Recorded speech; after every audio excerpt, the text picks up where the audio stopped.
지금까지 우리가 그 5무더기 주로 이제 그 오온에 대한 이야기를 많이 했었는데요. 이제 뭐 앞으로 한 이틀만 있으면 이제 저희들이 하안거 이제 절에서 안거라고 하는 기간이 있는데 이제 하안거가 끝납니다. 그래서 오늘이 일종의 안거 해제 날인데요.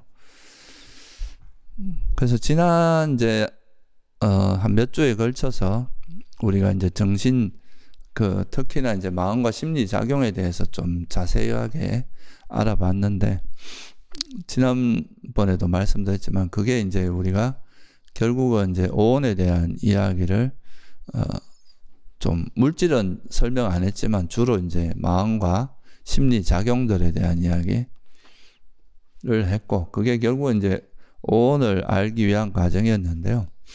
우리가 이제 불교에서 가장 중요한 이제 진리 중에 하나가 그 고성제라고 하는 게 있거든요. 그러니까 사성제 중에서도 이 고성제가 제일 이제 중요한 어떤 우리가 세상이나 이런 생명체, 존재에 대해서 바라보는 관점으로서 가장 중요한 게 지금 이런 이제 고성제에 대한 이야기인데, 근데 이제 의외로 이 고성제라고 하는 것이 그 괴로움의 성스러운 진리 이렇게 이야기하다 보면 이 괴로움이라는 단어가 좀 사람들에게 부정적인 어떤 인상을 주기 때문에 이 괴로움의 진리에 대한 이해가 상대적으로 좀 알기 싫어서 그런 건지, 이제 알고 그걸 부정하고 싶어서 그런 건지 몰라도 무상의 진리나 이제 무아의 진리 이런 것들은 그래도 이렇게 좀 사람들이 굉장히 수준 높고 철학적이고 이렇게 이해하는데, 이 괴로움의 진리에 대해서는 좀 약간 부정적이고 조금 또 그 괴로움의 뜻이 원래 그 주어진 단어 그대로의 뜻이 아니라 조금은 중의적이고 좀 더 이렇게 깊은 뜻을 포함하고 있기 때문에 사람들이 이 괴로움에 대해서 이해하는 것이 상대적으로 좀 약한 것 같아요. 그래서 오늘은 이게 이제 결국 괴로움의 성스러운 진리를 이해해야, 이거를 이제 철저히 이해하는 과정이 사실은 도성제거든요. 우리가 이제 팔정도를 중도 수행을 통해서 팔정도를 닦다 보면은 결국은 이제 고성제에 대한 통찰이 깊어지고, 그 고성제에 대한 통찰이 깊어지면 이제 우리가 세상에 대해서 거머쥐고 있는 집성제가 가래잖아요. 가래, 그죠? 그 가래가 놓아지고, 그래서 이제 멸성제가 실현되는 그런 이제 어떤 과정을 거치기 때문에 이 사실이 이제 고성제에 대한 이해가 굉장히 중요함에도 불구하고, 이 고성제라는 특히 이 괴로움이라는 말에 대한 이해가 좀 잘못되어 있는 경우가 되게 많습니다. 그래서 우리나라에도 보면 이제 원래 이제 초기 불교에서는 보면 이제 그 무상고무아라는 표현을 많이 쓰잖아요. 그죠? 항상 이제 이 세상 무상하고 괴로움이고 무아다. 무상고무아를 삼법인이라고 보통 표현을 하는데,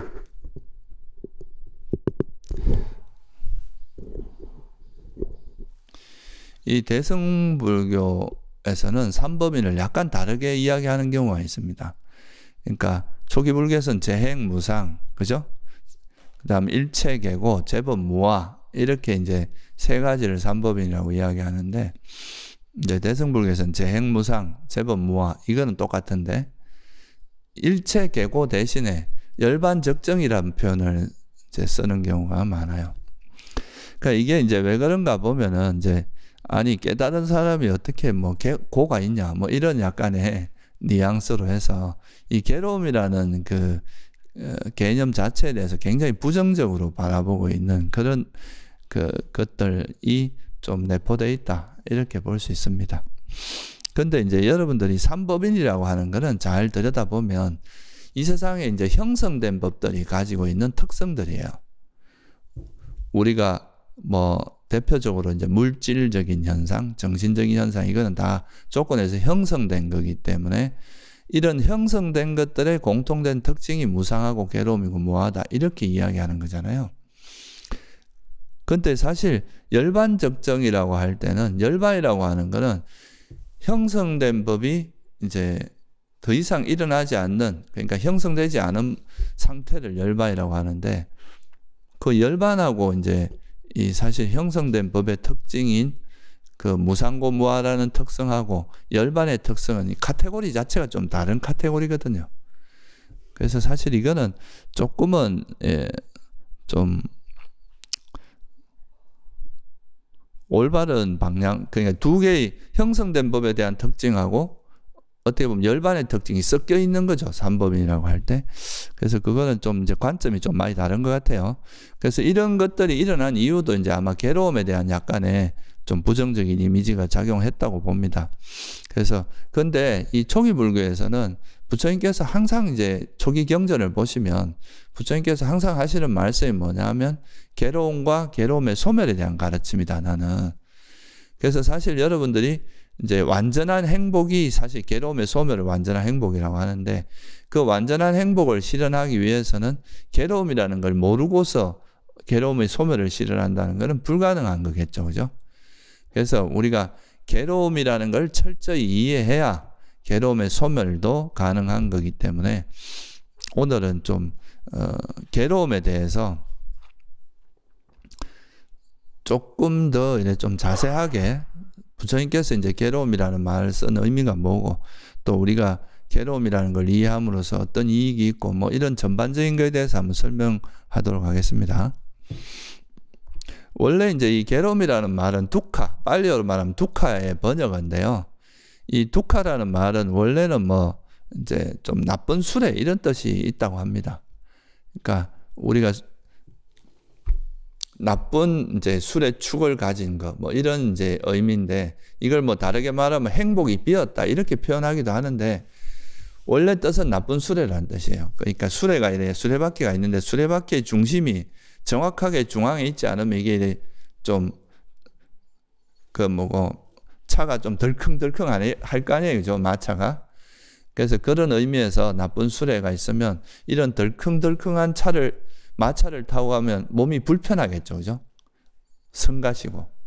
그래서 이제 그런 의미로 어떻게 보면 이제 두카를 괴로움이라고, 번거롭고 괴로운 거, 그런 걸로 이제 번역을 한 겁니다. 근데 이거를 이제 아무래도 괴로움이라는 단어가 주는 뉘앙스가 좀 고통, 힘들고 뭐 불편하고 괴롭고 뭐 이런 거에 대한 뉘앙스가 있다 보니까 이 괴로움이란 단어는 대체로 보면 사람들이 싫어하는 단어거든요. 별로 이렇게 가까이 하고 싶지 않은 이야기들이기 때문에, 그래서 이 괴로움이라는 의미 자체를 이해하는데 좀 혼선을 겪게 됩니다. 근데 불교에서 말하는 그런 괴로움이라는 의미는 물론 그런 고통스러운 거, 뭐 좀 더 근원적으로 이야기하면 괴로운 느낌이 일어나는 거, 이거를 이제 그 괴로움이라는 의미도 포함되어 있지만, 이거보다는 훨씬 더 중의적인 표현이, 훨씬 더 깊이 있는 의미가 포함되어 있습니다. 그래서 오늘은 거기에 대해서 좀 드리도록 할게요. 먼저 이제 이 괴로움이라는 걸 이해하기 위해서는 여러분들이 이 존재에 대한 이해가 좀 선행돼야 됩니다. 우리가 사실 뭐 이런 종이나 이런 것들이 뭐 괴로움을 겪는다 이렇게 말하진 않잖아요. 그죠? 우리가 이제 괴로움이라는 거는 보통 이제 사람들이 느끼는 그런 감정, 좀 말 그대로 느낌을 이야기하는 건데, 괴로운 어떤 자극이 들어왔을 때 그로 인해서 이런 정신적인 괴로운 느낌 또는 육체적인 괴로운 것들, 이런 거를 우리가 이제 일반적으로 괴로움이라고 하는데, 근데 이제 이런 괴로움을 겪는 것들의 주체가 존재잖아요. 그죠? 우리가 생명체가 아니면 사실 이런 괴로움을 겪고 이러진 않는단 말이죠.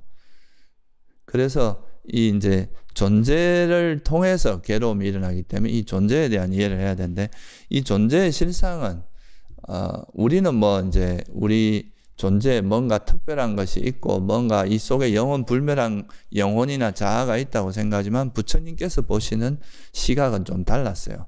이제 존재의 본질은 물질과 정신의 결합이다. 그리고 이걸 조금 더 정신을 우리가 이전에 공부했듯이 조금 더 나누면 느낌과 인식과 그리고 이제 형성 무더기. 이거는 이제 심리, 나머지 느낌과 인식을 제외한 심리 작용들, 그리고 의식. 이렇게 수상행식이라고 하는 4가지로 나눌 수 있다 그랬죠. 그래서 이제 부처님이 보시기엔 존재의 본질은 물질과 정신 아니면 오온이더라. 5 무더기다. 물질과 색수상행식이라고 하는 물질과 느낌과 인식과 그리고 형성, 그리고 의식이라고 하는 요 5가지 무더기가 결합된 것을 존재라고 한다. 이거는 뭐 이전에도 많이 이야기했기 때문에 제가 뭐 여기서 더 설명하지는 않겠습니다. 그래서 사실 이제 우리가 존재를 이해하는 데 있어서는 이 오온에 대한 이해가 필수적입니다. 그래서 반야신경도 우리가 매일 항상 독송을 하지만 그 반야신경에서 하는 이야기도 조견 오온 개공이라는 말이 나오죠. 그죠? 오온이 모두 공이라는 것을 명확히 보게 되면 그러면 도일체고에 간다. 그래서 거기서도 사실은 오온이라는 이야기 나오고 색적 시공, 공적 시색, 색불이공, 공불이색, 뭐 수상행식 역부여시라고 하잖아요. 여기도 오온에 대한 설명이 계속 기본적으로 깔려 있습니다. 그래서 이제 이 존재의 실상은 오온이라는 걸 먼저 이해해야 되고, 그리고 오온이라고 하는 거는 이 5 무더기, 그러니까 우리가 물질과 정신현상, 정신현상을 좀 나눈 거죠. 그래서 이 5 무더기는 또 제일 기본적으로 불교에서 다른 데와 다르게 이제 부처님께서 정말 심오한 진리라고 하면서 발견하신 게 핵심이 뭡니까? 연기죠, 연기. 그죠? 조건 발생. 이게 다른 종교하고 아주 차별화되는 하나의 그 진리를 꼽으라면 연기의 가르침입니다. 일반적으로 이제 진화, 자아 또는 뭐 영혼 이런 걸 이야기하는 거는 영혼이라는 건 연기적으로 존재할 수가 없죠. 왜냐하면 영혼은 영원불멸한 건데 조건에서 만들어진 거라 그러면 이게 없어져야 되잖아요.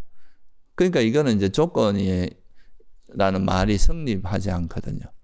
그래서 하여간 불교에서 말하는 이 조건이라는 게 가장 핵심적인 그 가르침, 연기, 조건, 이 말이 이제 핵심적인 가르침인데, 그래서 이 세상에 있는 모든 건 물질과 정신으로 되어 있는데 물질과 정신이라고 하는 것은 조건에 영향을 받는다. 이게 이제 굉장히 중요한 포인트예요. 그래서 우리 물질도 조건이 있을 때 생겼다가 특히 이제 이 생명체의 몸, 뭐 세상도 마찬가지죠. 세상도 열이라고 하는 그 열에 의해서 이게 뭐 열이 있으면 또 물질이 생겼다가 열이 사라지면 물질이 파괴되고 막 이런 변화를 겪잖아요. 그죠? 그러니까 물질과 몸, 이 몸이라는 거는 우리 인간의 몸은 또 음식을 먹지 않으면 유지되지 않잖아요. 그죠? 그러니까 그게 이제 그런 것도 조건에 의해서 영향을 받는다는 거죠.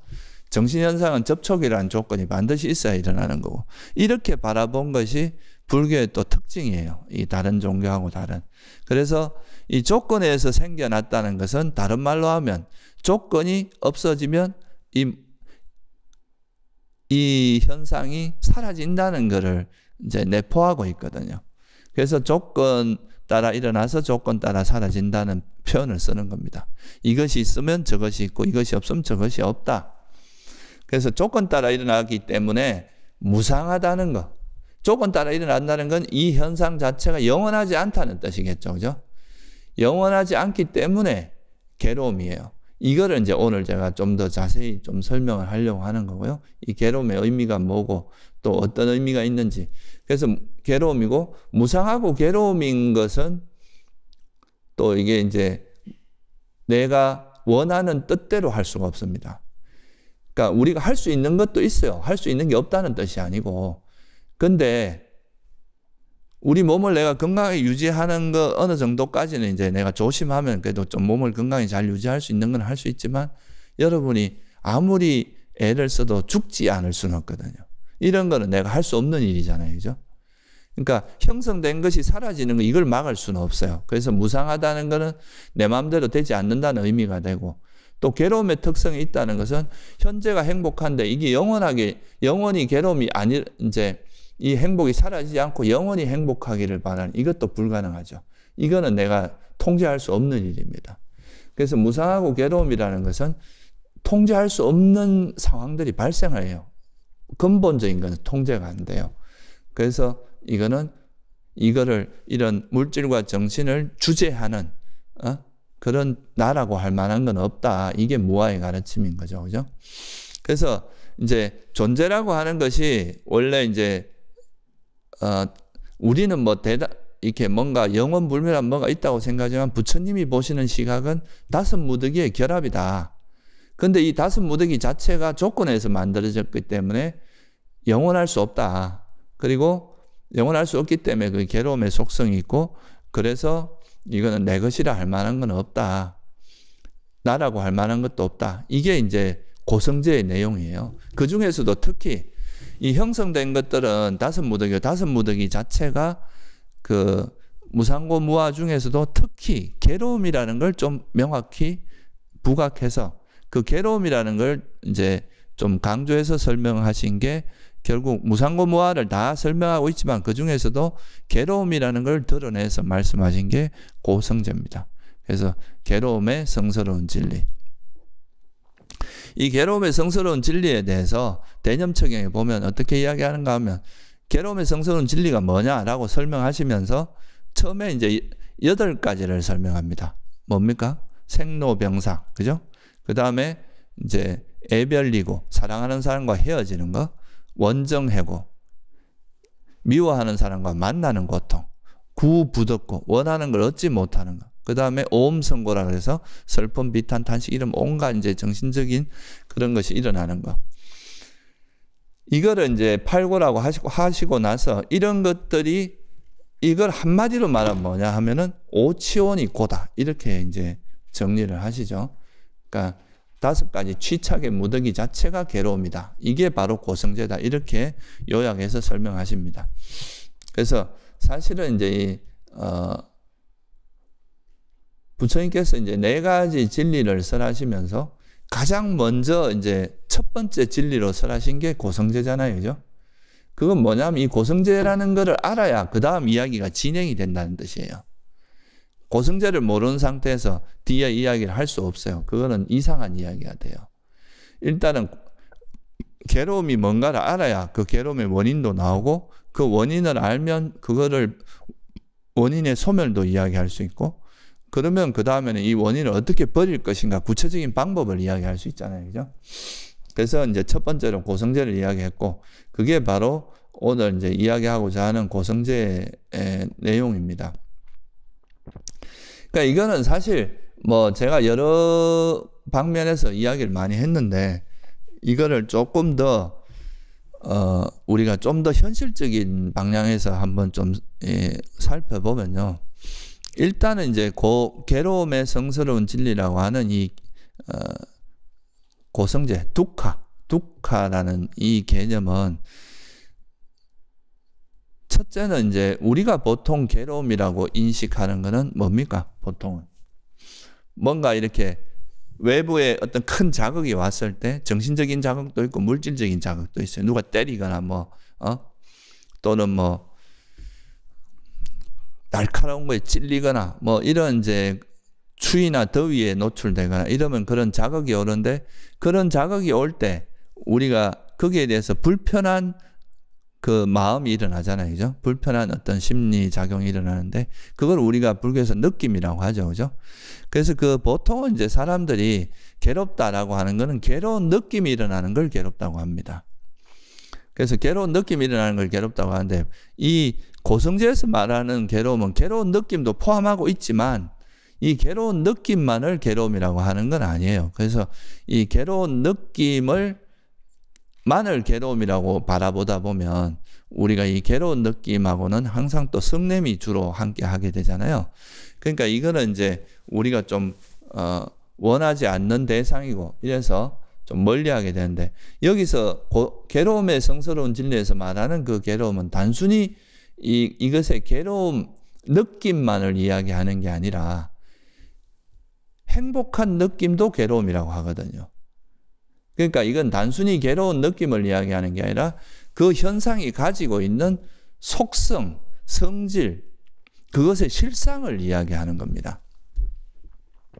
그래서 여기서 말하는 고성제에서 말하는 그 괴로움이라는 의미는 무상하기 때문에 괴로움이다. 이렇게 보는 것이 이제 가장 합리적인 이야기죠. 먼저 우리가 4가지, 8가지 그 팔고를 이야기할 때도 생로병사라고 하는 게 왜 괴로움이겠어요? 그 중에 이제 그 자체로 괴로움인 것도 있지만 여러분이 늙음이 괴로움이라고 하는 이유도 젊었을 때 쌩쌩하고 이렇게 몸도 막 건강하고 얼굴도 막 뽀송뽀송하고 이런 얼굴들이 나이가 들어가면서 점점 이렇게 기력도 없어지고 또 피부도 이렇게 쭈글쭈글해지고 늙어가고 검버섯도 생기고 막 이런 과정, 이게 현재 과거의 모습에서 점점 변해가는 그거에 대해서 우리가 괴로움을 느끼는 거 아니에요, 그죠? 그래서 사실 이것도 그 엄밀한 의미에서 보면 무상의 괴로움이 숨어 있는 겁니다. 병들고 늙고 죽고 그 무상하다는 것 자체가 그 가지고 있는 그 어떤 불안전성, 불확실성 같은 게 있거든요.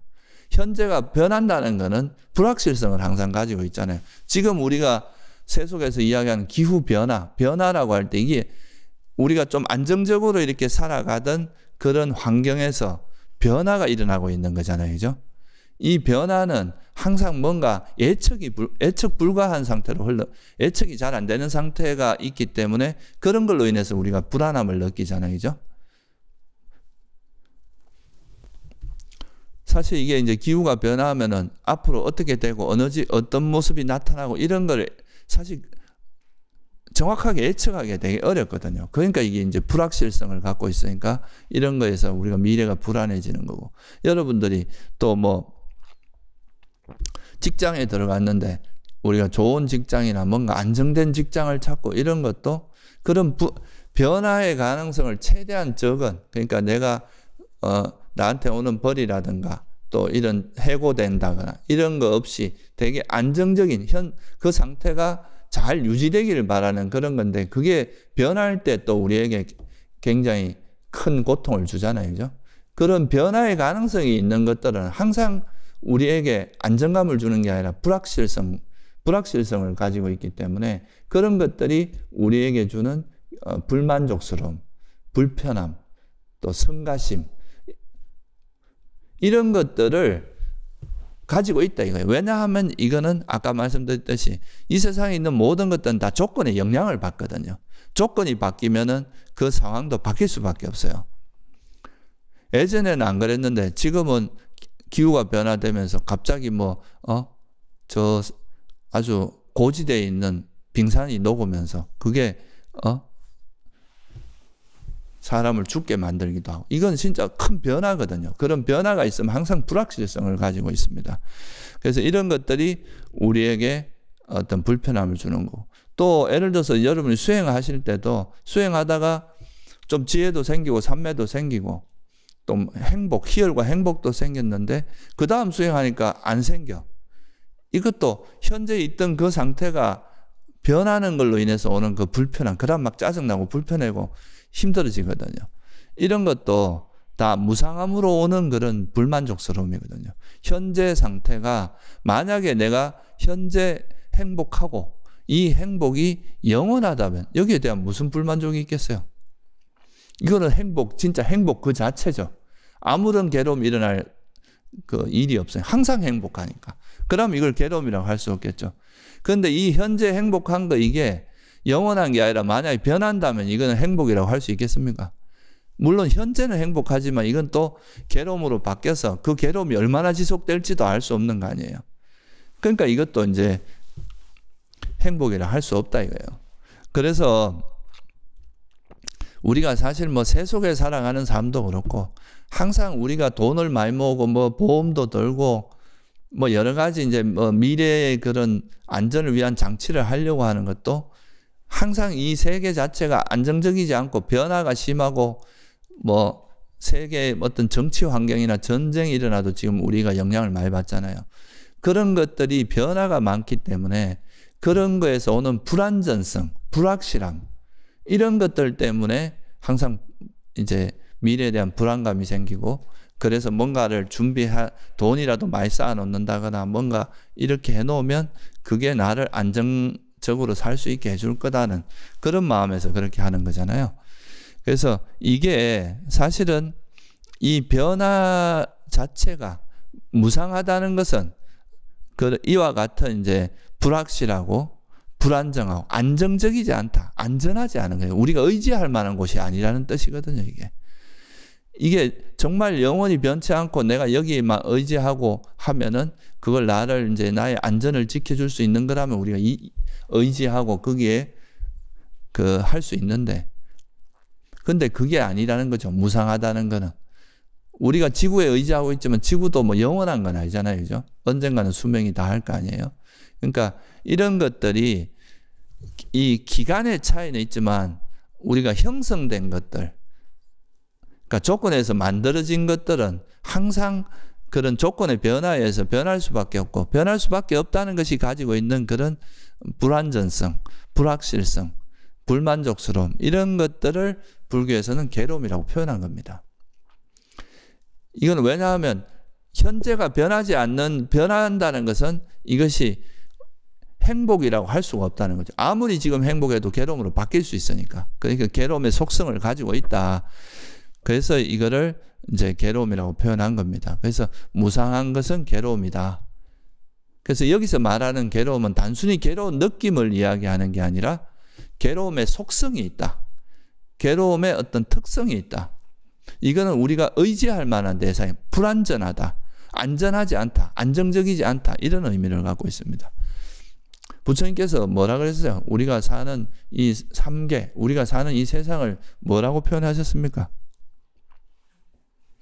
화택이란 말 들어봤죠? 그죠? 불타는 집이다. 불난 집에 이제 그 안에 가만히 있으면은 불에 타 죽을 거 아니에요. 그죠? 그러니까 불난 집에서는 어떻게 해야 됩니까? 뛰쳐나와야 되잖아요. 그 불난 집에서 나와야 되는데 그 불난 집에서 나오는 게 바로 출세관이라고 하는 거거든요. 우리가 이 삼계라고 하는 건 우리가 윤회하는 세상을 총칭해서 하는 말이잖아요. 이 세상에 태어난 존재는 항상 뭐가 있느냐? 안이비설신의 색생의 미촉법이 있고, 그로 인해서 접촉이 일어날 때 그 접촉에 의해서 부처님께서 이제 불타오른경이라는 상류다니까의 경전이 있습니다. 거기에 보면 이 마음이 있으면 이제 이 마음과 법이 만나서 접촉을 해서 의식이 일어나고 그걸 통해서 막 생각들이 벌어지는데, 마음과 법과 마음의식 접촉, 그로 인해서 일어나는 느낌들이 불타고 있다. 무엇에 의해서 불타느냐? 탐욕과 성냄과 어리석음으로 불타고 있다. 이게 이런 우리가 어디 태어나도 거기서 욕망이라고 하는 것은 작용하게 되고 그 욕망이 욕망으로 불타고 있기 때문에 이런 것들은 욕망이라는 건 또 변하기 마련인 걸 거머쥐고 이걸 안 놓으려고 하니까 변하면 또 엄청난 고통을 겪게 되거든요. 그래서 이제 이런 우리가 살아가는 이 세상에 대한 또는 존재의 본질 자체가 변하기 마련이기 때문에 무상의 속성을 갖고 있기 때문에 이것이 괴로움이라는 속성을 명확히 이해해야 우리가 마음이 어디로 이게 흘러가겠어요? 출세관으로. 그죠? 아, 윤회로부터 벗어나고 괴로움을 소멸해야 되겠구나. 이 괴로움으로부터 벗어나야 되겠구나 하는 그 마음으로 이어지게 되기 때문에, 그래서 부처님께서 이 고성제를 가장 중요한 진리로서 제일 먼저 내세운 겁니다. 일단은 우리가 살아가는 이 세상 또는 나라고 하는 존재의 본질을 명확히 이해해야 거기로부터 뭔가 이제 벗어날 수 있는데, 그러니까 우리가 이 살아가면서 이 세상에서 존재가 살아가면서 겪는 그 괴로움의 본질이 뭔가를 이해하는 것, 이 괴로움의 속성이 뭔가를 보는 것이 바로 괴로움인데, 그걸 정리를 해보면 존재 자체가, 이거는 다른 말로 하면 뭐라는 의미가 포함되어 있느냐 하면요, 이 존재 자체가 다섯 무더기고 이 다섯 무더기는 조건에 의해서 형성된 거고, 이 다섯 무더기 자체는 변하기 마련이다. 형성된 건 변하기 마련이기 때문에 그것이 가지고 있는 선천적인 불확실성, 불만족스러움, 이런 걸 갖고 있다.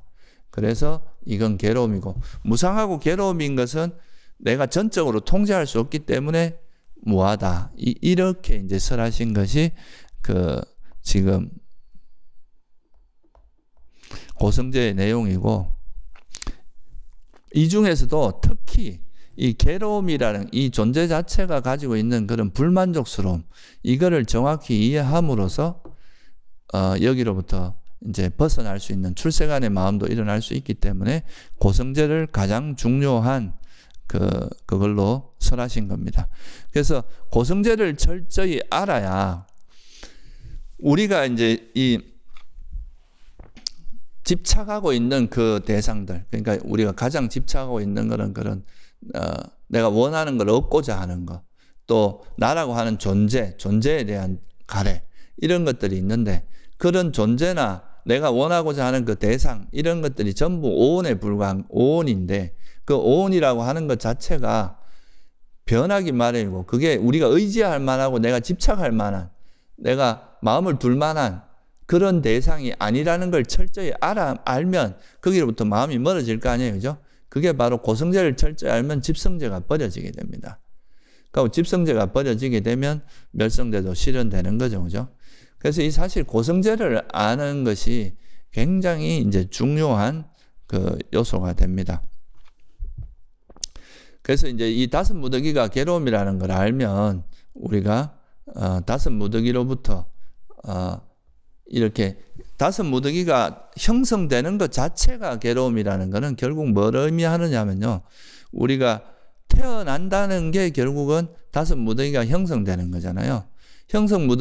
다섯 무더기가 형성되면 그게 이제 이 자체가 형성됐다는 것 자체가 가지고 있는 선천적인 그런 불확실성, 불만족스러움 때문에 이게 태어나서 완전한 행복을 실현하는 것은 불가능하다. 왜냐하면 이게 계속 윤회하는 이 세상 자체가 불타는 집인데, 여기서 불타는 집 안에서 행복을 얻기는 어렵잖아요. 불안전하고 안전하지 않은 곳이니까. 그래서 이 이제 윤회로부터 벗어나고자 하는 그런 방향으로 수행을 할 수밖에 없게 된다. 그래서 고성제라는 것에 대한 의미가 그렇게 있다, 이런 거죠. 그래서 이제 사실 이 고성제는 이제 다섯 무더기를 가지고 이제 설명을 하고 있는데요. 사실 이게 이제 나라는 존재를 다섯 무더기로 보는 거, 이게 이제 사실은 굉장히 중요한 인식의 전환입니다.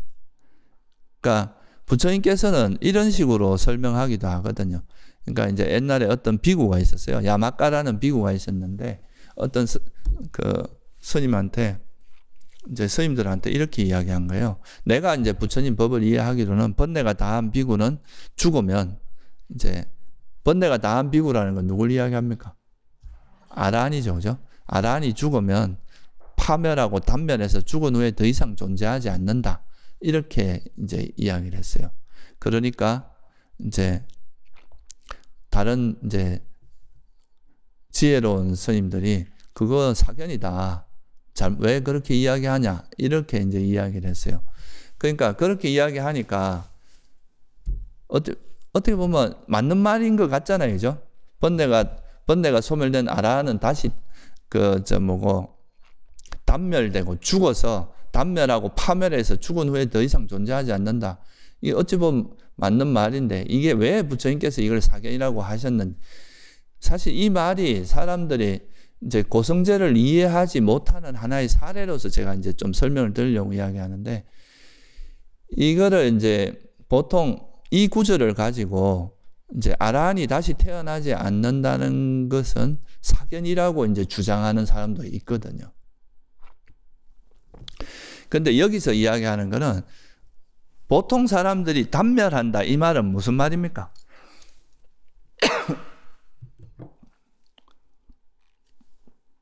이거는 내가 있는데 그게 죽어서 사라진다, 이런 의미를 담고 있거든요. 원래 나라는 건 있었는데 죽어서 사라지고 없어진다.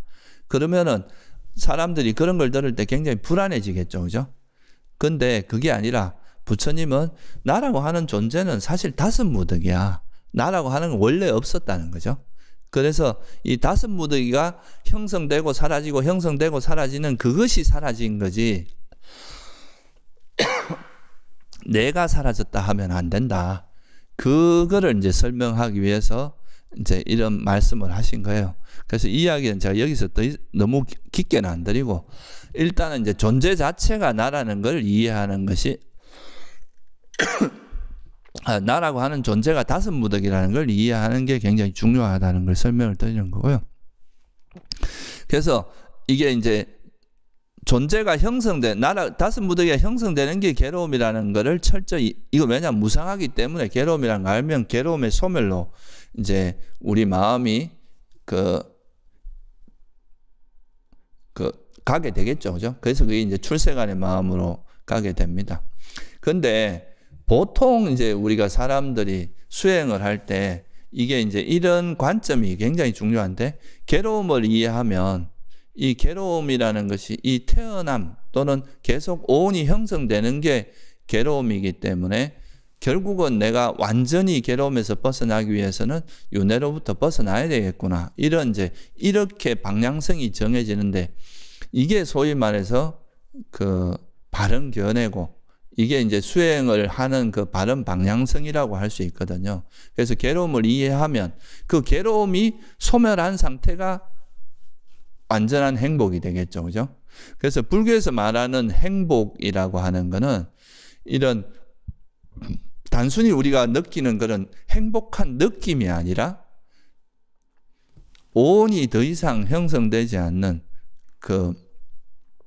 더 이상 윤회하지 않는, 그러면 아까 앞에서 말씀드렸듯이 괴로움이 일어나는 이유가 존재가 있기 때문에 괴로움이 일어나는 거잖아요. 그죠? 존재가 없는데 괴로움이 일어나지는 않잖아요. 그래서 부처님께서 태어남이 있으면 늙음, 죽음과 비탄, 탄식, 육체적 고통, 정신적 고통, 절망이 일어난다. 12연계에서 그렇게 말씀하신 거예요. 태어남이 없으면 괴로움이 일어날 수가 없죠. 그래서 근데 이제 그래서 불교에서 말하는 완전한 행복은 사실 괴로움의 소멸이 완전한 행복이고, 괴로움이 다섯 무더기니까 다섯 무더기가 다시 형성되지 않는 거, 다시 말하면 태어남이 없는 게 이제 완전한 행복이고 괴로움의 소멸인데, 근데 보통 이제 이 불교를 이해하는 많은, 또는 수행을 이해하는 많은 분들이 이 수행의 어떤 방향성을 그냥 행복한 느낌을 추구하는 경우가 되게 많습니다. 괴로운 느낌을 벗어나서 행복한 느낌을 추구하는 게 보통 수행으로 흘러간다는 거예요. 제가 이제 말씀드린 그 요지가 여기에 있는데, 그래서 수행하다 보면 이제 희열과 행복이 나서 좋으면 좋다 이러면서 이제 거기에 안주하고 그 상태가 영원히 지속되기를 바라는 이런 마음으로 흘러가게 되고, 그 상태가 그냥 이제 그대로 유지돼. 그래서 이게 이런 마음이 결국은 나중에 어디로 가냐 하면 새끼가 좋다더라. 새끼에 태어나면 항상 선정이 들어서 항상 희열과 행복이 넘치는 곳이다. 이래서 새끼로 태어나고자 하는, 새끼에 대한 가래나 무새끼에 대한 가래, 이런 쪽으로 흘러가는 거죠. 이것도 여전히 뭐 수승한 거긴 하지만 여전히 윤회의 범주에 있는 거잖아요. 그죠? 그래서 이 괴로움이라는 것을 철저히 통찰하는 것이 사실은 불교의 그 바른 견해를 세우는데 아주 결정적인 역할을 하거든요. 이 부분에서 조금 더 설명을 드리면, 이제 보통 아까도 말씀드렸지만 사람들이 보통 이제 괴로운 느낌은 싫어하잖아요. 괴로운 느낌이라면 이제 말 그대로 괴로우니까. 그래서 괴로운 느낌이 없어지고 행복한 느낌을 원하기 때문에 이 괴로운 느낌이 일어나면 행복한 느낌을 찾아갑니다. 그래서 여러분이 스트레스 받으면 보통 제일 쉬운 방법이 뭐냐면 감각적 쾌락을 즐기는 거예요. 그러면 행복한 느낌이 일어나죠. 그죠? 뭐 맛있는 걸 먹거나, 또는 뭐 데이트를 하거나, 또 어디 여행을 가거나, 뭐 이런 이제 술을 마시거나 잠을 자거나, 이런 것들이 다 이제 감각적인 즐거움을 즐김으로써 그 괴로운 느낌 대신에 행복한 느낌으로 대체하는 거거든요. 그래서 일반적으로는 사람들이 괴로운 느낌이 일어나면 그걸 행복한 느낌을 통해서 풀려고 합니다. 특히 이게 이제 이런 때 일어나는 것은 감각적인 욕망, 자기가 원하는 욕망을 내가 이쪽에서 내가 원하는 건 얻지 못했으면 다른 좀 얻기 쉬운 거에서 내 욕망을 충족함으로써 이걸 상쇄시키는 거죠. 그래서 이제 감각적인 욕망을 통해서 그걸 하는데, 여기서 이제 조금 더 한 걸음 더 나아가서 수준이 이제 있는 분들은 감각적인 즐거움은 이게 부작용이 많다. 일시적으로 그렇긴 하지만 또 이게 하고 나면은 또 막 그걸로 인해서 오는 후폭풍 같은 게 있고, 그 사실 감각적인 즐거움은 해봐도 계속 할 때 잠깐 즐겁다 또 지나고 나면 허무해지고 공허해지고 그러잖아요. 그래서 이제 그런 것들에 대해서 만족을 못하면 그 다음에 가는 게 어디냐면 이제 수행이나 이런 걸 하는 거죠. 수행을 해서 이제 호흡 수행을 하거나 뭐 여러 가지 수행이 있잖아요. 뭐 화두를 하거나 연부를 하거나 이렇게 하면 그걸 하면서 오는 행복이 있습니다. 그죠? 우리가 연부를 열심히 해도 행복해지잖아요. 그죠? 그리고 또 뭐 절을 열심히 해도 막 땀 흘리고 나면 그 오는 행복감 같은 게 있어요. 또는 뭐 학문하는 사람은 또 학문 책을 보면서 오는 거예요. 그것도 일종의 약간은 그 감각적인 즐거움의 한 형태이긴 하지만 그래도 그 책에 집중하는 순간은 탐욕이 일시적으로 멈추긴 하거든요. 그러니까 이제 이런 즐거움들을 추구하면서 그 즐거움에 그냥 멈추고 그 즐거움에 빠져서 안주하려고 하는 거죠. 그래서 제가 여기 이제 수행센터에 있어 보면 그런 사례가 되게 많습니다. 들어올 때는 다 죽은 얼굴로 들어와요. 진짜 이제 세상은 너무 싫다. 세상에서 좀 멀어져야 되겠다 하고 오는데, 이제 한동안 좀 수행하다 보면 이제 좀 마음이 편해지고 이러면 이제는 내가 나가서 제대로 할 수 있을 것 같다. 이러면서. 물론 그거 좋은 겁니다. 나쁜 게 아니라. 그러니까 이제 어느 정도 고통이 완화되면 또 행복한 상태가 지속되면 그걸로서 만족하는 거죠.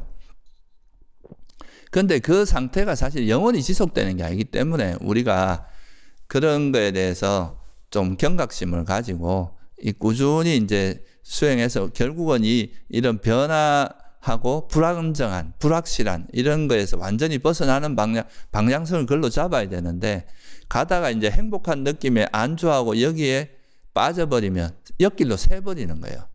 가야 될 길을 잊어버리고 옆길로 새는 거죠.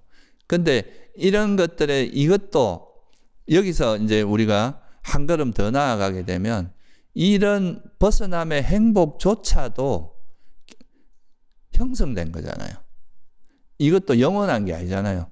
그러면 이것도 결국은 괴로움의 속성이 있다는 걸 명확히 알면 여기에 빠지거나 안주하지 않고 이 느낌을 활용할 수 있게 되거든요. 이게 이제 괴로움의 진리를 이해하는 굉장히 중요한 이유입니다. 안 그러면은 괴로운 느낌이 사라지고 어떤 감각적인 즐거움이든지, 여기서 우린 수행자니까 수행하는 사람들에게는 벗어남의 행복이 일어났을 때 여기에 안주하고 여기에 또 마음이 달라붙고 이러면 수행도 정체되고, 이러다 보면은 이게 이제 여러 가지로 문제를 일으키게 됩니다. 이것이 또 있다가 사라지면 또 고통을 겪게 되거든요.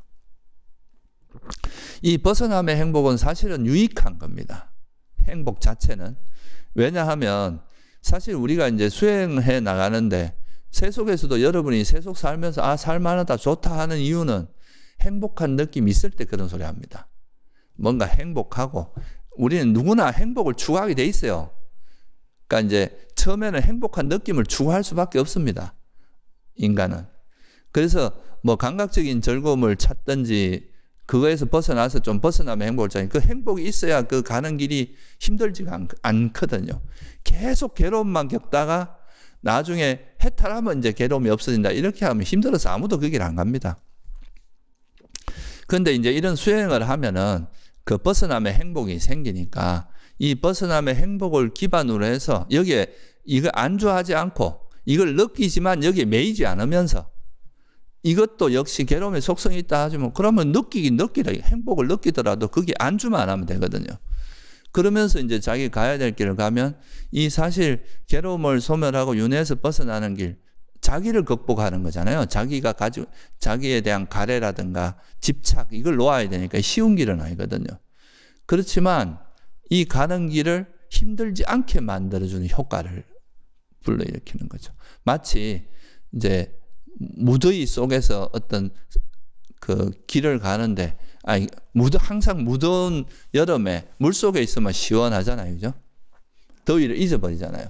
그런 것처럼 이 윤회를 벗어난 이 수행의 길도 쉬운 길은 아닙니다. 사실 솔직히 말해서. 쉬운 길은 아니지만 이 수행하면서 오는 이런 벗어남의 행복이 그 쉽지 않은 길을 안 어렵게 느끼고 행복한 마음으로 갈 수 있게 해준다 이거죠.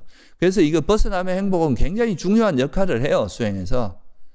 근데 이제 사람들은 이제 세속에서는 뭐 이런 돈이나 명예, 뭐 이성, 뭐 이런 것들에 이제 집착을 하다가 수행하러 와 보니까 이제 이런 희열과 행복, 지혜, 삼매 막 이런 것들은 생판 새로 처음 보는 대상이고 너무나 사랑스럽고 너무나 좋은 대상이니까 여기에 또 이런 행복한 느낌이라면 여기에 그대로 마음이 금방 달라붙게 됩니다. 이게 달라붙으면 내가 가야 될 목적지를 잃어버리고 내가 지금 이 하는 것이 과연 목적에 부합한지 이런 것도 잊어버리고 그냥 여기에 안주하고 이거에 자꾸 집착하고 그러다 보면 욕망을 놓음으로써 생긴 행복인데 여기 욕망이 자꾸 달라붙으면 오히려 퇴보하게 되는 거죠. 그래서 이런 것들을 정확히 이해하기 위해서는 그래서 부처님께서도 그 벗어남의 행복에 대해서 이렇게 분명히 말씀하셨어요. 이것을 이렇게 욕망을 버림으로써 일어나는 행복을 출리의 행복, 떨쳐버림의 즐거움, 고요함의 즐거움, 깨달음의 즐거움이라 한다. 이런 즐거움은 받들어 행해야 하고 닦아야 하고 거듭해야 되고 두려워할 필요가 없다. 이렇게 말씀하셨어요. 근데 이 행복 자체는 그렇지만 여기에 달라붙는 건 뭐예요? 가래입니다. 가래고 집착이고 이거는 장애단 말이죠. 그러니까 이것이 달라붙지 않게 하는 이 무기가 뭐냐? 바로 이것조차도 괴로움이라는 통찰을 하는 겁니다. 변하기 마련이라는 거. 그리고 이것도 역시 영원한 것이 아니기 때문에 이것도 불안정하다. 이 행복이 안정적인 행복이 아니다. 그래서 이걸 알면 그래 여기에 머물지 말고 이걸 이용해서 완전히 내가 의지할 수 있는 완전한 행복, 괴로움이 소멸이 된 열반이라고 하는 완전한 행복으로 가자 이렇게 되는 거죠. 가다가 피곤하니까 좀 쉬긴 하지만 여기가 내 집은 아니다 이거죠. 완전히 쉴 수 있는 의지처는 아니기 때문에 계속 길을 가게 되는데 그렇지 않으면 여기에 빠지게 돼요. 그래서 이 행복한 느낌조차도 그러니까 괴로운 느낌이든 행복한 느낌이든 평온한 느낌이든 다 형성된 거잖아요. 느낌은 접촉에 의해서 일어난 거잖아요. 그죠? 그러니까 이것조차도 무상하고 괴로움이라는 지혜. 그죠? 아, 이것도 괴로움의 속성이 있구나. 불안정하고 불만족스러운 거. 이렇게 되면 그걸 이제 놓고 계속 갈 수 있기 때문에 그래서 이제 우리가 괴로운 느낌을 싫어하고 괴로운 느낌에서 벗어나서 출리의 행복이나 그런 벗어남의 행복으로 인해서 그런 이제 행복한 느낌이 일어나더라도 이것조차도 괴로움이라는 걸 이해하고 무상하다는 걸 이해하고 내 것이 아님을 이해하고 특히 괴로움임을 이해하면 가래 없이 매이지 않으면서 계속 갈 길을 갈 수 있다. 느낌을 느끼지 말라는 게 아닙니다. 행복하면 행복이라는 게 사실 삼매의 조건도 되고 또 우리가 수행을 이어나가는데 굉장히 중요한 조건이고 부처님께서도 개발하라 그랬다 이거죠. 단지 매이지 마라. 여기 매이지 말고 가야 될 길을 가는 도구로 활용하면 된다. 이런 거죠. 그래서 역설적으로 말하면 이런 이제 괴로움을 철저히 이해함으로써 일체가 괴로움임을 알면 괴로움이 사라집니다. 괴로움이라는 걸 통찰하면 집착이 놓아지잖아요. 집착이 놓아지니까 그러니까 이제 괴로움을 겪지 않으면서 그냥 길을 갈 수 있는 거죠. 그래서 우리가 고성제를 철저히 통찰하게 되면 고성제라는 것이 결국은 이 세상, 나라고 하는 존재, 우리가 경험하는 모든 것들은 다 조건에서 만들어진 거다. 조건에서 형성된 거다. 그래서 이거는 변하기 마련이다. 우리가 의지할 만한 대상이 아니라는 겁니다. 안정적이지 않다. 불안정하다. 그래서 불확실성과 불안정성 이런 걸 우리가 괴로움이라고 표현한 거죠. 그래서 옛날에는 영어권에서 이제 두카라는 그 용어를 번역할 때 suffering이라고 번역했습니다. suffering은 뭡니까? 실제 고통을 의미하는 거잖아요. 근데 이제 이 번역이 좀 문제가 있다고 봐서 요즘은 이걸 unsatisfactoriness, 그러니까 불만족스러움 이렇게 번역하거든요. 그러니까 이거는 무상한 것에 의해서 형성된 것은 만족스럽지 않다. 이건 좀 불만스럽고 불확실하고 불안정하고 그런 거다.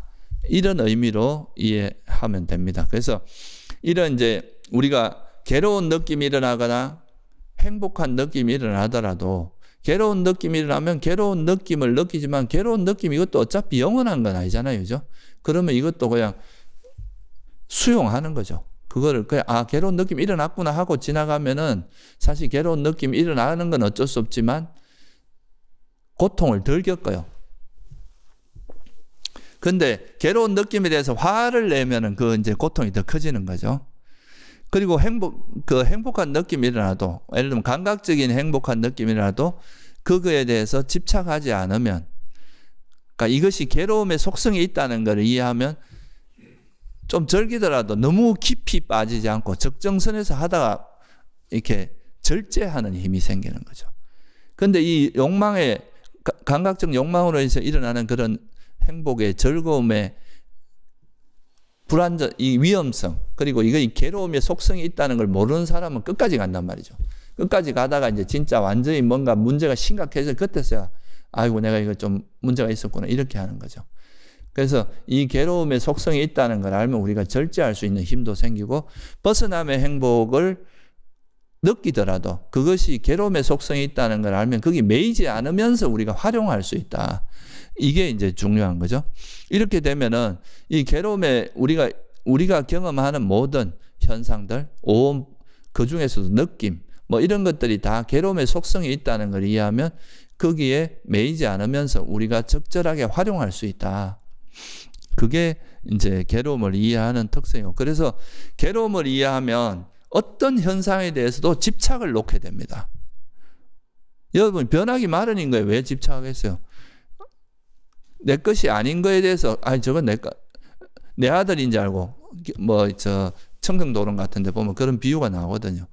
저기 어떤 애가 있어서 내 아들인 줄 알고 막 애지중지하는데 알고 보니까 내 아들이 아니야. 그러면 이렇게 내가 이제 마음을 놓고 이제 내버려 둬야 될 거 아니에요. 그죠? 그런 것처럼 우리가 나라고 하는 존재나 세상에 대해서 내 거라고 생각하고 막 이렇게 애지중지했는데 알고 보니 내 게 아니야. 그런 마음이 멀어질 거 아니에요. 그죠? 이렇게 의지할 곳이 아니다. 이거는 내가 내 마음을 두고 내가 여기다 의지하고 거머쥘 만한 대상이 아니라는 걸 알 수 있는 게 무상고 무한데, 그 중에서도 제일 놓기 힘든 게 이제 그 가래인데, 그런 가래를 놓는 가장 강력한 지혜 중에 하나가 괴로움의 지혜라는 거죠. 그래서 이제 그렇게 괴로움을 이해함으로써 우리가 이런 이제 오온에 대해서 거머쥐고 있는 가래가 놓아지고, 가래가 놓아지면 불만족도 없어지고, 그래서 이제 그 괴로움을 소멸을 하게 된다. 그래서 이 괴로움이라는 걸 철저히, 괴로움이라는 게 뭔지를 이해해야 우리가 괴로움의 소멸이 뭔지를 이해할 수 있을 거 아니에요. 그죠? 괴로움이 없어진 게 이제 완전한 행복, 불교에서 바라보는 완전한 행복은 괴로움이 완전히 사라진 건데, 불교에서는 아까 말했듯이 뭐라 그랬습니까? 괴로움의 정의가 뭐라 그랬어요? 물론 팔고도 있지만 결국 뭐가 괴로움이라 그랬습니까? 그러니까 우리가 다섯 무더기가 형성되는 것 자체가 괴로움이라 그랬잖아요. 그죠? 그러니까 다섯 무더기가 괴로움이다. 그럼 다섯 무더기가 왜 일어나느냐? 계속 왜 이래 자꾸 형성되느냐? 여러분 의식이 왜 자꾸 의식이 진행되고 멈추지 않느냐? 그걸 멈추게 하는 힘이 뭐라는 거예요? 이 오온에 대한 집착이 있으니까 계속 가래를 일으키는 거죠. 그죠? 이것도 하고 싶고 저것도 하고 싶고 내가 저걸 가지고 싶고 저걸 얻고 싶고, 이런 가래가 자꾸 뭔가 형성하게 만든다는 거예요. 그래서 우리가 형성무더기라고 하는 게 쌍카라 형성무더기가 이제 형성하기 때문에 형성이라 한다. 경전이 그렇게 나오거든요. 그러니까 여러분들이 뭔가 욕망이 있으면 그 욕망이 또 뭔가를 계속 형성하게 만든다는 거죠. 욕망이 또 욕망을 부르기도 하고. 그래서 그렇기 때문에, 이런 가래가 있기 때문에 오온이 멈추지 않고 오온이 계속 일어난다는 거예요. 그래서 이 고성제가 있으면 고성제가 이제 일어나는 이유가 뭐냐? 고성제는 괴로움인데, 그러면 괴로움이 왜 일어나냐 보니까 가래 때문이더라. 아, 그래서 이 가래가 소멸해야 고성제가 멈추겠구나. 그게 괴로움의 소멸이잖아요. 그죠? 그래서 이 가래를 소멸하는 것이 바로 팔정도를 닦아야 되는구나. 구체적인 방법론으로. 그게 중도 수행이고, 그게 이제 사성제 내용인데, 이걸 다르게 5무더기로 바꿔서 표현하면은 고성제는 뭐로 표현할 수 있어요? 5무더기 자체가 괴로움인 거죠. 그죠? 그러니까 5무더기가 바로 괴로움. 그래서 경전에 보면 사성제 대신에 이렇게 설명하기도 합니다. 5무더기와 5무더기의 일어남, 5무더기의 소멸, 5무더기의 소멸로 인도하는 도닦음을 알아야 괴로움에서 벗어날 수 있다. 이렇게도 설명해요. 이게 이제 취착의 양상경인데요. 상유다니까에 보면은 나는 물질을 최상의 지혜로 알았고, 물질의 일어남을 최상의 지혜로 알았고, 물질의 소멸을 최상의 지혜로 알았고, 물질의 소멸로 인도하는 도닦음을 최상의 지혜로 알았다. 그래서 해탈했다. 또 의식의 일어남, 의식의 일어남, 의식의 소멸로 인도하는 도닦음을 최상의 지혜로 알아서 괴로움을 소멸했다. 이렇게 나오거든요. 그러니까 사실 부처님께서는 존재 자체를 그냥 존재라는 표현을 쓰게 되면은 사람들이 나라는 존재가 사라져 이렇게 불안해하고 두려워하거든요. 근데 내가 나라고 생각하는 건 관념이지 실제는 아니잖아요. 그죠? 나라고 하는 인식이 있는 거지 그게 실제로 있는 건 아니라는 거죠. 근데 부처님이 보시기에 나라고 하는 존재의 실제 모습은 오온이다. 5무더기더라. 그리고 이 5무더기는 형성된 거라서 무상하고 괴로움이고 뭐야 특히 괴로움이더라. 그러니까 이 5무더기가 형성되는 것 자체가 괴로움이다. 그러니까 우리가 사실은 윤회를 하지 않는 건 내가 없어지는 게 아니라 괴로움이 소멸되는 거다. 내가 태어나는 것은 내가 내가 생기는 게 아니라 오온이 형성되는 거다. 이렇게 개념을 확 바꿔버린 겁니다. 나라고 생각하면 자꾸 애착이 달라붙을 수밖에 없거든요. 아, 이게 나다 이래 생각하면 내가 없어지면 어떡하지 불안해 두려워 이렇게 되는데 그게 아니라 나라고 하는 존재는 오온이다. 그게 나라고 하는 건 실제 있는 게 아니다. 그러니까 오온이 일어나고 오온이 사라지는 거다. 오온이 계속 진행되는 거다. 그죠? 그래서 이것이 진행되는 한은 괴로움이 멈출 수 없다. 완전히 멈출 수는 없다. 그래서 괴로움이 멈추는 거는 이 괴로움이 완전히 소멸하는 거는 오온이 더 이상 일어나지 않아 형성되지 않아야 된다. 그게 윤회가 멈춰야 된다. 그런 취지로 이제 이야기를 하신 거죠. 그래서 이제 일체가 괴로움이라는 것을 이해하면 오히려 우리가 살아가면서 오는 이런 경험하는 현상들에 대해서 그냥 수용하고 이해하고 그거를 받아들일 수 있는 그런 여유가 생기대요. 이건 어차피 변하는 것이고 괴로움의 속성이 있는 여기에 대해서 내가 집착할 게 아니라 여기서 그럼 내가 무엇을 해야 될 것인가 이런 쪽으로 마음이 쓰여지겠죠. 그러면 이제 그런 거를 지혜롭게 대처해서 이제 서서히 가래를 내가 이제 오온에 대한 가래를 서서히 놓는 삼매도 닦고 지혜도 닦고 계도 지키고 하면서 점점 이 괴로움에 대한 통찰이 깊어지면 깊어질수록 이 우리가 경험하는 세상에 대한 가래를 서서히 놓게 될 거 아니에요. 그죠? 빛바래게 될 거 아니에요. 그죠? 그게 빛바래서 완전히 이제 가래를 놓게 되면 더 이상 이제 이 오온이 계속 진행되는 형성되는 이 과정, 오온의 불꽃이 일어나고 사라지는 게 멈추게 되는 그게 불이 꺼진다 해서 열반이라고 하는 거죠. 그래서 그렇게 되도록 이제 노력하는 거라서 이 방향성을 우리가 수행해 가는 과정에서 우리가 오온이라는 게 괴로움이고 결국은 오온이 더 이상 형성되지 않는 오온이 일어나지 않는 그런 상태가 되기 전까지는 우리가 괴로움이 완전히 벗어날 수 없다. 그리고 이 괴로움을 완전한 행복이 실현되기 위해서는 이 괴로움을 철저히 알아서 괴로움인 대상에 왜 집착할 거냐 이거죠. 우리가 경험하는 모든 것들이 다 오온이고 오온은 괴로움이라 그랬는데 그래서 이제 이런 괴로움의 속성을 불안전하다 이거예요. 너들이 이렇게 안전하지 않다 이거는. 그러니까 여기 불타는 집에 대해서 왜 집착할 거냐. 그래서 그런 것들을 이해함으로써 가래를 버려서 이제 괴로움의 소멸로 가는 이게 이런 수행의 방향성을 명확히 알면 예? 이 방향성을 정확히 하면 중간에 나타나는 여러 가지 그 경계들에 휩쓸리거나 집착하지 않겠죠. 그죠? 아까 말씀드렸듯이 수행을 하다 보면 뭐 벗어나면 행복이나 희열 이런 것도 있고 삼매도 경험하고 빛도 경험하고 하는데 이런 건 그냥 수행을 해 나가면서 내가 정상을 올라가다 보면 한 5분, 8분 능선쯤 가면 보이는 그 좋은 경치다 이거예요. 거기에 머물러서 이게 정상인가 보다 하고 거기서 놀다가 다시 하다 보면 다시 밑으로 내려올 수밖에 없겠죠. 그죠? 정상을 도달하지 못한다는 거예요. 그래서 그런 걸 잘 이해하고 수행을 하시면 좋을 것 같아요. 근데 뭐 요즘 가끔 보면은 이제 이런 이야기를 하는 분도 있어요. 끝으로 한 가지만 더 말씀드리면 뭐 본래 우리가 살아가는 이 세상 자체가 형성된 거기 때문에 괴로움이라는 걸 이해하는 것이 불교예요. 그죠? 근데 좀 공이나 뭐 이런 개념을 좀 너무 과하게 해석해가지고 괴로움이란 본래 없는 거야. 이렇게 이제 이야기하는 경우도 많습니다. 요즘. 근데 괴로움이 본래 없다. 이게 불교적인 이야기라고 보기는 어려워요. 괴로움이 본래 없다 그러면은 뻔히 있는데 없다고 자기가 이제 생각하면서 도피하는 것밖에 안 됩니다. 왜 없어요? 여러분들이 지금 괴로움이 없는 건 아니거든요. 분명히 우리가 늙어가는 고통도 있고 또 뭐 뭔가 이래 여러 가지 일이 있으면 뭐 일어나는 고통, 특히 아무리 아란이라도 육체적인 고통에서 벗어날 수는 없습니다. 아란이 된다 하더라도 정신적인 고통은 벗어나도 아란이 아플 때 그 고통 겪는 이야기가 나오거든요. 그러니까 그거는 고통이 없는 게 아니라 고통이라고 하는 것에는 변하지 않는 실체가 없다 이렇게 말하는 건 맞아요. 왜냐하면 이건 형성된 거니까 여기에 고통이란 실체가 있는 건 아니죠. 그죠?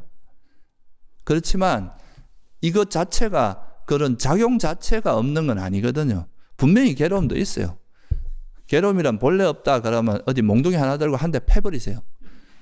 이때 아픔은 뭐냐 이렇게 한번 물어보세요. 그 괴로움이라는 게 분명히 있거든요. 그게.